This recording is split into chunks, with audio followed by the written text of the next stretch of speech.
स्वरूपिणे अवतार्य वैष्ठाय रामकृष्णाय नमः। উপস্থিত সাধুজন সকলকে আমার অন্তরের শ্রদ্ধা, নমস্কার, প্রীতি এবং যথাযোগ্য সম্মান জানাচ্ছি। মাতৃমণ্ডলী তাদেরকেও আমি আমার অন্তরের শ্রদ্ধা চলে এলাম এবং উদ্বোধন বাস 3 দিন। এই 3 দিনের অভিজ্ঞতা প্রশান্ত মহারাজের সাথে, আমাদের কমলেশ্বরের সাথে তার কিছুটা শেয়ার করব। অতি মজাদার মানুষ ছিলেন, আপনারা যারা তার সঙ্গ করেছেন জানেন, এবং তার মুখে কিছু আটকাতো না এবং যেটা মনে আসতো সেটাই বলে দিতেন। তার যে ইম্প্যাক্ট কি হবে সেটা ভাবতেন না, আবার পরবর্তীতে সেটা আবার কিভাবে যেন ম্যানেজ করে নিতেন। তো কি মনে হচ্ছে, আমি সত্য ব্রহ্মচর্য নেবার জন্য গিয়েছি, বেলুড়মঠে যাবো, তার প্রস্তুতি নিতে। এই তুই সিগারেট খেতে পারিস? না, সিগারেট খাই না আমি। খা শিগগিরই, আমাকে প্রবল চেষ্টা করছেন, জীবনে কখনো সিগারেট খাইনি। এতটাই স্নেহের বিষয় দিয়ে তিনি আমাকে আপন করে নেওয়ার চেষ্টা করছেন। আমি যে হঠাৎ করে একটা গ্রামের সেন্টার থেকে এসেছি, যদিও উনি জানতেন না আমি উত্তর কলকাতারই বড়টা, উনি ভেবেছেন আমি গ্রামের ছেলে, তাহলে সিগারেট খাইয়ে আসিয়া টানলেন, যাই খাওয়াতে পারেননি, একটু রাগ দেখালেন, পরে আবার রাগ জল হয়ে গেল। তো এই মহারাজ অনেক গল্প করছেন। একটা গল্প উনি বলছেন মহারাজের কাছ থেকে আমি শুনলাম, মধু মহারাজের কাছ থেকে। তো তখন দেখতাম উনি ওই 3 দিন দেখেছি যে উনি মাঝে মাঝে বাইরে চলে যেতেন। কেন যেতেন? ওই অর্থ রোজগার, অর্থ নিয়ে আসতে হবে, অর্থ না হলে তো সঙ্গে চলবে না। তো উনি অ্যাডভার্টাইজমেন্ট ডিবেটটা দেখতেন, তার অভিজ্ঞতা বলছেন। তো একদিন তিনি কোন এক বাড়িতে গেছেন, তো গৃহস্বামী ছিলেন না, ভদ্রমহিলা ছিলেন, দরজা খুলেছেন। তো মহারাজ বলছেন আমি এসেছি অন্য জায়গা থেকে, তো কিছু নিতে এসেছি, অনুদান নিতে এসেছি। তো ভদ্রমহিলা খুব একটা ভালো আচরণ করেননি। তো মহারাজ বলছেন মজা করে, দেখো তুমি যদি আমাকে যথাযোগ্য সম্মান না দিয়ে বসিয়ে কিছু অনুদান না দাও, তাহলে জানো আমি কি করবো? ভদ্রমহিলা ভয় পেয়ে গেলেন, কি জানো আমার এই সাধু সন্ত মানুষ কি করবে? তো উনি বলছেন কি করবেন মহারাজ? জানো আমি কি করবো? যেরকম 3বার 4বার রিপিট করছে, তারপর বলছেন আমি কিছুই করবো না, নীরবে চলে যাবো। ভদ্রমহিলা হাসলেন, গম্ভীর ছিলেন, হাসলেন, কিছু দিলেন। যাই হোক, এই প্রশান্ত মহারাজ মানে আমাদের কমলেশ্বর মহারাজের সাথে আমার পরবর্তীকালে অনেকবার দেখা হয়েছে। মা সারদার যাওয়ার জন্য যতটুকু অন্ন জল জোটার, যেখানে জোটার সেটা তার বেশি তো কিছু হবে না। তো আমাদের দুঃখের কিছু নেই, উনি আমাদের ছিলেন, আছেন, থাকবেন। মধুমায়ের কাছ থেকে আমার অজানা অনেক কিছু শুনলাম। আলমবাজার মজার দুর্দিনে উনি মধুমায়ের পাশে ছিলেন, এবং এইটা কিন্তু এই পাশে থাকার ব্যাপারটা ওনার কিন্তু চিরাচরিত, যেটা ওনার একটা চারিত্রিক একটা বৈশিষ্ট্য। কখনই কেউ যদি বিপদে থাকেন জানতে পারেন, উনি এগিয়ে আসেন। তো এই আলমবাজারের দুর্দিনে তিনি এসেছেন, তার জন্য সাধুবাদ জানাচ্ছি, এবং মধুমায়েরকেও সাধুবাদ জানাচ্ছি, এবং আলমবাজার মঠের যারা যারা আমি আমার প্রণাম জানাচ্ছি, আমার শ্রদ্ধা জানাচ্ছি। আবার আরেকবার উপস্থিত ভক্তমন্ডলী, পূজনীয় সন্ন্যাসী মহারাজগণ এবং আর মাতাজি যারা রয়েছেন, সবাইকে আরেকবার শ্রদ্ধা জানিয়ে আমার এই দুটি কথা শেষ করছি। সবার ভালো হোক, কল্যাণ হোক, মঙ্গল হোক। এই যে এখানে জয়েন করেছিলাম, তো আমার একটা হবি ছিল যে উদ্বোধনের বই আমি মাথায় করে নিয়ে গিয়ে ওই ঝাড়খণ্ডে যেখানে শুধু হারিয়া এসব বিক্রি হয়, সেখানে আমি উদ্বোধনের বই বিক্রি করতে গেছি। তো আমার হাতে চক্কর ধরেছে। তো মঠ মিশনে প্রসাদ পেতে গেলে তো আগে বলতে হবে, আমার কোনো অভিজ্ঞতা নেই, আর আমি বলবো না, কারণ আমার এখানে প্রসাদ বাঁধা আছে। তো মহারাজ গান দিতে ঘড়ি করতেন, মহারাজ প্রসাদ পেতে যাচ্ছেন, আমি মায়াবাড়িতে প্রণাম করে বেরিয়ে এসে বই কিনে চলে আসবো। ঝপ করে হাতে ধরে বলছেন, এই কর্মচারী কোথায় যাচ্ছ? আমার প্রসাদ পেতে যাচ্ছি, চলো। এরকম একটা এরকম টোন ছিল।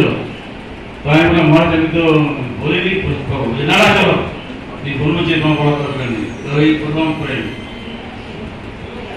স্বামীজি কমলানন্দজি যেমন মঠ ছেড়ে বেরিয়ে গেলেন, তিনি তো কোনো অন্যায় করে যাননি বা মঠ থেকে সাধুরাতার নাম কেটে দেননি। তিনি স্বেচ্ছায় সাধন ভজন করবেন। অনেক সাধুরা সেই উঠে গেছেন, তার মধ্যে ছিলেন পরম পূজ্যপাদ স্বামী শিবময়ানন্দজিকে ছিলেন।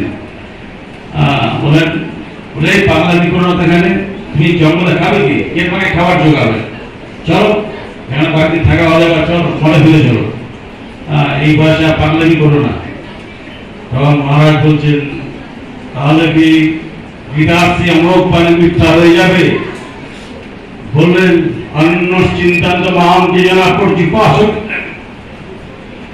পর্যুপাসতে এসা নিত্যাভিযুক্তা নামে জগৎক্ষেমম মহাম্মহম। ঠাকুর মাকে নিত্য চিন্তা করি, মহারাজ তারা যদি আমার খাবার না পৌঁছে দেন আমি ভিক্ষা করতে যাবো না, এটাও সংকল্প করেছি। তারা যদি খাবার আমার এখানে না পৌঁছে দেয় ঠাকুর মা মিথ্যা হয়ে যাবে। শ্রীরামকৃষ্ণকে শ্রীকৃষ্ণকে আমরা সেই যুগ যুগ অবতার পুজো করছি। মহারাজ এরকম ছিল তার মানে মানে কি বলবো সেই প্রতিজ্ঞা বা দৃঢ়তা, এ কথাটা মানে অনেকবার আমাকে বলেছে। শ্রীরামানন্দজিকেও আমি রিভিউজ করে আমি পরবর্তীকালে ভাবছি যে মহারাজ এলেন আমাকে কত ভালোবেসে নিয়ে যেতে। তো মহারাজকে বললাম মা তুমি দেখো, এরকম আর কি মহারাজের ছিল। যাই হোক আর একজনের কথা না বললে আমি অত্যন্ত অকৃতজ্ঞ হয়ে যাবো, সেটা হচ্ছে আমাদের অর্জুন মহারাজ। যে মহারাজের পাশে থেকে দীর্ঘদিন আলমবাজার মঠেও আমাদের পুরোনো মঠে যখন ছিলাম তখন অর্জুন মহারাজ কর্মচারী হিসেবে এসেছিলেন আগরতলা থেকে। আর মহারাজ আর আমি ছোট্ট একটা ঘরে একসঙ্গে থাকতাম, ছোট্ট ঘর। তো সেখানে থেকে অর্জুন মহারাজ শেষ দিন পর্যন্ত কি অক্লান্ত সেবা করেছেন নীরবে এবং হাসি মুখে। কারণ নামটাও দেওয়া হয়েছে সেবাপ্রদারণ্য। আর একজন মহারাজেরও পায়খানা রাত্রি একটার সময় পায়খানা করে আছেন, ও গান করতে করতে মহারাজের পায়খানা পরিষ্কার করছেন। এই যে সেবা অর্জুন মহারাজ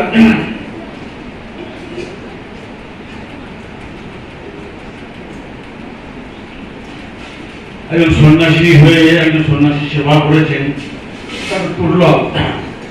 মহারাজকে আমি বলতাম আমরা তাদের খুব ভালো, বেশ সাধু সন্ন্যাসী ডুবে যাচ্ছে এবং শেষ দিন পর্যন্ত আমাদের দেবু মহারাজ যাকে তিনি সন্ন্যাস দিয়েছেন তিনি খাওয়াচ্ছেন।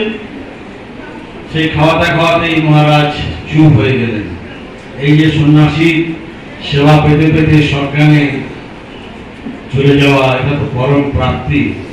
তা মহারাজ যে জীবন যাপন করেছেন সত্যি সাধু জনজিৎ এবং এত উপদেশ দিয়েছেন কি বলবো, আমাদের সে কথা বলতে গেলে অনেক কথা বলতে হয়। কারণ বেলমঠের এত গল্প বিয়োগ ফিরে করে আমাদেরকে বলতে হবে। অত্যন্ত দুর্লভ কথা মহারাজ আমাদেরকে বলে গেছেন এবং একটি ছোট্ট কোমল কথা বলে উনি একটি পুস্তিকা লিখে গেছেন, অনেক গল্প সেখানে লিখে গেছেন। আমাদের গৌরদাস, ডক্টর গৌরদাস যিনি রামকৃষ্ণ মঠ মিশনের অত্যন্ত একজন খুব মানে কাছের ভক্ত এবং রামকৃষ্ণ ভাবান্দোলনকে যিনি নিজের জীবন দিয়ে পুষ্ট করেছেন, সংসার রামকৃষ্ণ আশ্রমের যিনি রূপকার, মহারাজকে তিনি অত্যন্ত ভালোবাসতেন। তো মহারাজ যেহেতু মঠ মিশন থেকে বেরিয়ে গেছেন তবুও তিনি গৌরদাস মহারাজকে বিভিন্ন জায়গায় নিয়ে যেতেন। বললেন আপনার সম্বন্ধে আমার সব জানা আছে, আপনি একটা যেখানে নিয়ে যাবেন আপনি যাবেন, মঠ মিশনের কোনো কর্তা আপনার বিরুদ্ধে কেউ কিছু বলবেন, আমি তো আছি। তো মহারাজ অনেক জায়গায় যেতেন। গৌরদাস মহারাজের মৃত্যু 3 দিন পূর্বে এসেছেন, 3 দিন 4 দিন হবে, 3 দিনই।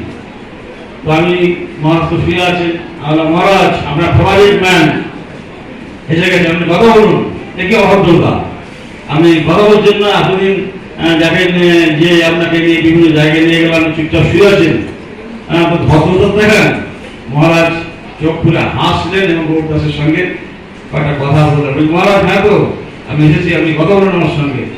যাই হোক সেই গৌরদাস মহারাজের বইগুলি আর একটি বই ছাপানো চলছে, বলে মহারাজ আর কয়েকদিন থেকে যান, বইটা উদ্বোধন করে যাবেন। তো এরকম আর কি তার সঙ্গ জীবনকে তিনি তার জীবন দিয়ে তিনি পুষ্ট করে গেছেন। রামকৃষ্ণ মঠ মিশনের বাইরে থেকেও তিনি কোনোদিন সংঘের প্রতি কোনো বিরুদ্ধ কথা বললে সেই সন্ন্যাসীদেরকেও তিনি খুব বকাবকি করতেন। অনেক সাধুরা পেরিয়ে গিয়েও রামকৃষ্ণ মঠ বিষয়ে আমাদের প্রত্যেকের গুরুস্থান, তার প্রতি কেউ বিরূপ উক্তি করলে তিনি খুব রেগে যেতেন। যাই হোক, আজ বেশিক্ষণ আর স্মরণ সভায় আমরা আমার জীবন ঘটে। তা আমি এই প্রতিষ্ঠানে থাকাকালীন মোটামুটি যতগুলো সাধু ছিলেন প্রত্যেককে আমি সেবা করার সুযোগ আমার ঘটেছে। সেই রকম একটা মানে ইচ্ছা বা আশা, জানি না ঈশ্বরের কৃপা সেটা কমলেশানন্দ মহারাজের ক্ষেত্রেও তাই হল। তার কারণ আমি বীরভূমে এখন একটা সেন্টারে থাকি আমাদের শিউলিতে। এখানে আমাদের বিশ্বকল্যাণ হোম হয় 5 দিন ধরে কন্টিনিউ। সেই হোম উপলক্ষে মহারাজ আমাকে ফোন করে বলেন 21 তারিখে হোম, তোমাকে 2 দিন আগে আসতে হবে। এখন এখানে কিছু কাজকর্ম করে তারপরে শুয়ে দেওয়া বা তাকে রাখা, সেই সুযোগটা আমার ঘটল। অর্থাৎ সাধু সেবার যে ইচ্ছা সেটা ঠাকুর আমার করিয়ে দিলেন। হ্যাঁ, অনেকের জন্য হলেও 10 মিনিটের জন্য হলেও 5 মিনিটের জন্য হলেও আমি সেই মহারাজের পাশে তখন ছিলাম। সেই মহারাজকে খাটে শুয়ে শুয়ে দিয়ে আমি মহারাজকে বলে, মহারাজ আমি আসছি বলে আমি আমার বেরিয়ে চলে আসবো মহারাজের কাছে। তাই মহারাজ আমাকে খুব ভালোবাসতেন। হ্যাঁ, এবং আমাদের সঙ্গে এসে উনি আমাদের খুব আপন করে নিতেন। আর কি বলবো, মহারাজকে আমার শতকোটি প্রণাম। উপস্থিত সমস্ত সাধুদের আমার শতকোটি প্রণাম জানিয়ে প্রত্যেক আমার লগে কোটি প্রণাম আমার। জয় জয় রামকৃষ্ণ যুগ অবতার লগে কোটি প্রণাম আমার। লগে কোটি প্রণাম আমার।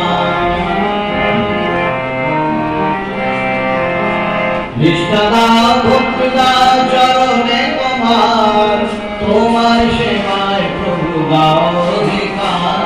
নিষ্ঠাদা ভক্তিদা চরণে তোমার, তোমার সেবায় প্রভু দাও অধিকার।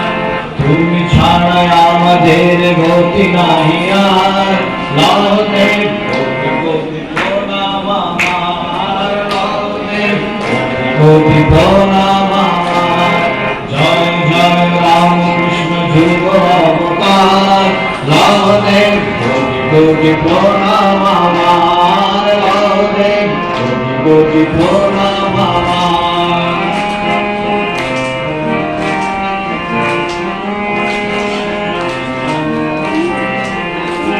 তুমি রাম, তুমি কৃষ্ণ, যীশু কৃষ্ণ আর বুদ্ধ রসুল, তুমি গৌরব আমার। তুমি রাম, তুমি কৃষ্ণ, যীশু কৃষ্ণ আর বুদ্ধ রসুল, তুমি গৌরব আমার। পিতা তুমি, মাতা তুমি, বন্ধু হে সবার লহতে কোটি প্রণাম আমার। লহতে কোটি প্রণাম আমার। জয় জয় রামকৃষ্ণ যুগ অবতার লহতে কোটি প্রণাম আমার। লহতে কোটি প্রণাম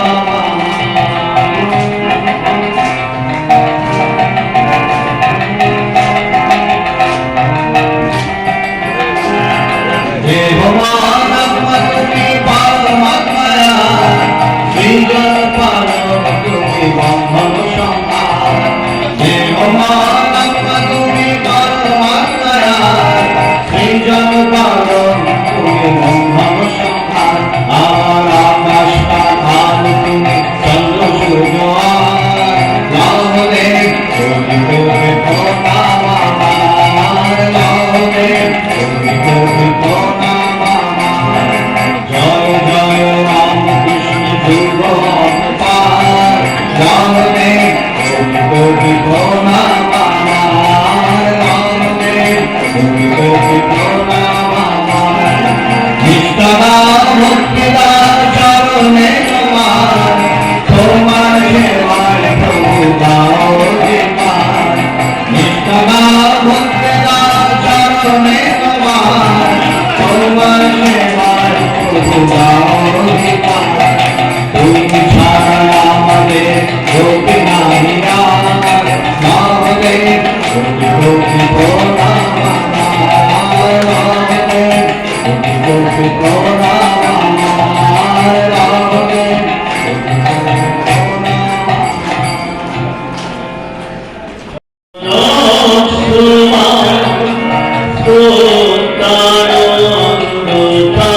তাহিমা রাম কৃষ্ণ রাম কৃষ্ণ রাম কৃষ্ণ রক্ষমা রাম কৃষ্ণ রক্ষমা তাহিমা জয় মা জয় মা জয় মা কহিও যেভাবে রাখেন মা সেভাবে থাকিও অভিমান করো যদি সম্মান পাবে না অভিমান করো যদি সম্মান পাবে না মায়ের ইচ্ছা বিনা কিছুই তো হবে না মায়ের ইচ্ছা বিনা কিছুই তো হবে না জয় মা জয় মা জয় জয় মা জয় মা জয় মা জয় জয় মা स्वामी जय जय भगवत भक्त भगवान जय जय मां गंगे जय जय गुरु भगवान